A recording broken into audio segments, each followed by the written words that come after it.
All right, let's kick things off with this. Today in Houston, we're diving into the Ben Taub expansion, the sign-off of a neighborhood news staple, a property tax break you might be missing, a strong economy report, and pedestrian safety work at Ella and Grovewood.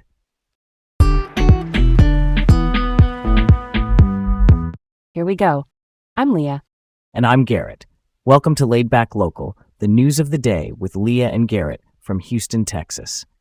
First up, Harris County has approved eminent domain for the expansion of Ben Taub Hospital. Harris County is our county government here, and Ben Taub is a major public hospital serving a huge share of patients across the region. This decision, made in March, aims to meet growing healthcare needs by adding capacity and updating facilities.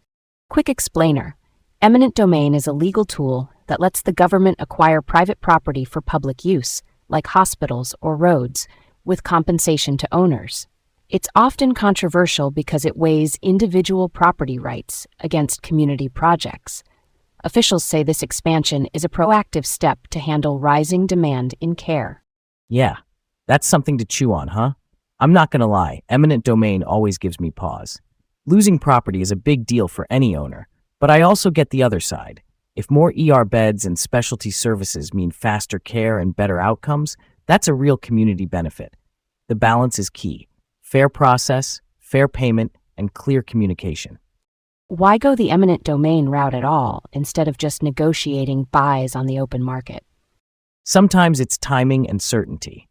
Eminent domain, in simple terms, sets a structured path when regular negotiations stall, and it keeps a public project on schedule. The law still requires compensation, but it can move things along when a hospital expansion is considered essential public use. All right, on to the next. The Leader, a cherished neighborhood publication here in Houston, ceased operations in March.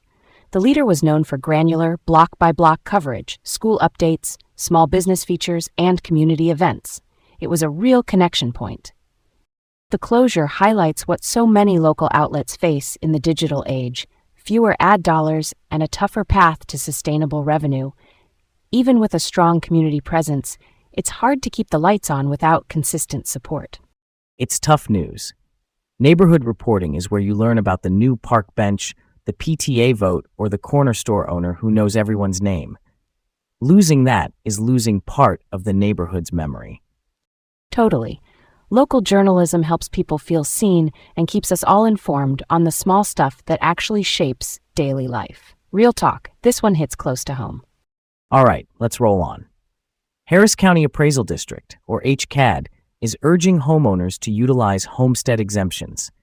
HCAD is the county office that values properties for tax purposes. A homestead exemption is a property tax discount on your primary residence. It lowers the taxable value, which can reduce your bill. And a lot of people miss it, especially new homeowners. If you live in the home you own, you may qualify. HCAD put out this reminder in March, and they offer information and assistance if you're unsure how to apply. It's one of those financial tools that can ease the load a bit. Yeah, that checks out. This is the kind of thing that actually changes a monthly budget. Awareness is everything. If paperwork feels confusing, reach out to HCAD and ask specific questions about your situation. Primary residence, move-in date, that kind of thing. No stress, just get it on your radar. Switching gears a bit. The Greater Houston Partnership reports our regional economy is growing faster than comparable metro areas. The Greater Houston Partnership, or GHP, is a business and economic research group here that tracks trends like jobs and investment.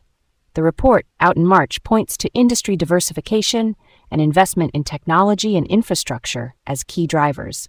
When they say peer metros, that just means other large cities similar in size and market makeup. Outpacing them suggests resilience. Basically, our economy adapts well when conditions change, like shifts in energy, logistics, or tech. Here's a thought I've been turning over. Growth is great, but why does diversification matter so much? Because it spreads risk. If one sector slows, others can carry momentum. That balance supports steadier job creation and wages. Big picture. It also helps with planning for things like training programs and infrastructure, so growth is sustainable, meaning it doesn't outpace housing, transit, or workforce skills. Love a good rabbit hole, but let's keep it moving. Construction has started on pedestrian safety improvements at Ella and Grovewood in March. That's an intersection in our area that, like a lot of busy crossings, needs safer ways for people on foot to get across. These upgrades are part of a broader effort to reduce accidents and improve accessibility. Pedestrian infrastructure, just to define it, is anything that helps people walk safely. Think sidewalks, crossings, signals, or lighting. Officials often prioritize higher-risk intersections like this because targeted fixes can make an outsized difference. I'm down for that. Safer streets help everyone. Walkers, folks with strollers, kids heading to school. It's one of those quality of life moves that seems small until you're the one crossing at dusk, you know? If construction is in your commute, maybe give yourself a few extra minutes while crews do their thing. And there we have it. Thanks for tuning in to Laid Back Local, the news of the day with Leah and Garrett from Houston, Texas. Have a great day and come back tomorrow for more updates.